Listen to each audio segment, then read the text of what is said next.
Bonjour, amis de la Terre. Comme chaque samedi, je viens vous rapporter le texte que mes esprits m'ont dicté.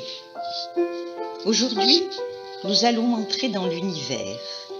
Pour que chacun en comprenne bien tous les paliers, nous emploierons des mots très simples. Nous prendrons aussi des exemples dans votre vie courante. Vous êtes prêts, mes amis ?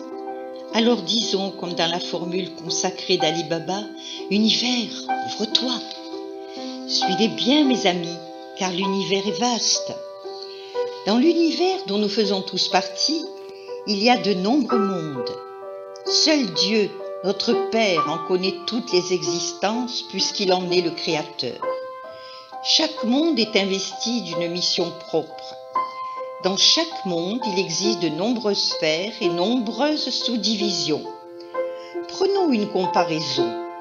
Nous sommes dans une très grande ville. Il y a de nombreux immeubles. Dans chaque immeuble, il y a des étages. Dans chaque étage, il y a des appartements.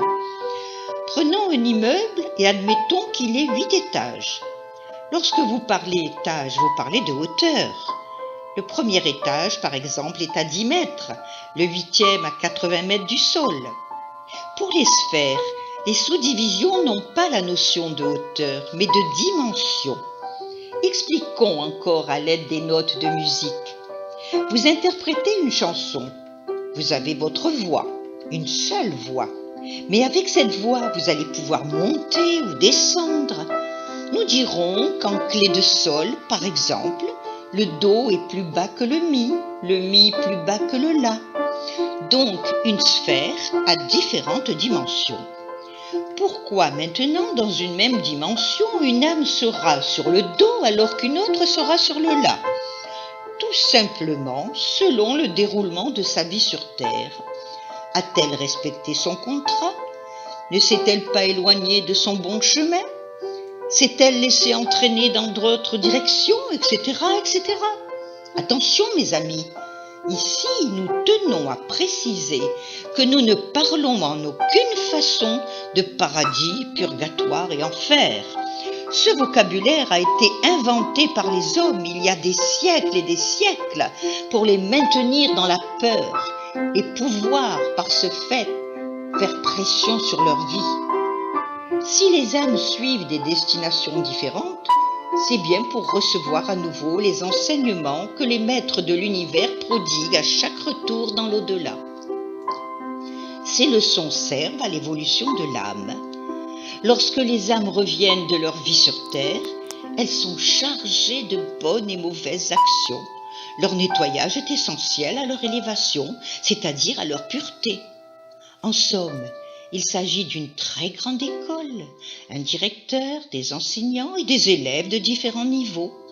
Le but est de recevoir l'enseignement le plus complet. Certains se demanderont si la justice divine existe. Mais oui, mes amis, mais pas sous la forme dont on vous a parlé. Dieu est amour, mais c'est un très grand ingénieur qui a su élaborer des lois infaillibles. Toutes ces créations sont soumises à ces lois. L'humain est une merveilleuse machine qui va s'auto-nettoyer, un peu comme le disque dur de votre ordinateur. Plus le disque est encrassé, plus il faudra y remédier. C'est vous qui tapez votre vie sur le clavier et l'enregistrez sur le disque dur. Faites donc attention à ce que vous enregistrez. Il peut y avoir aussi de gros virus. Chers amis de la Terre, nous devons maintenant vous quitter. Nous vous remercions de l'intérêt que vous portez à notre enseignement.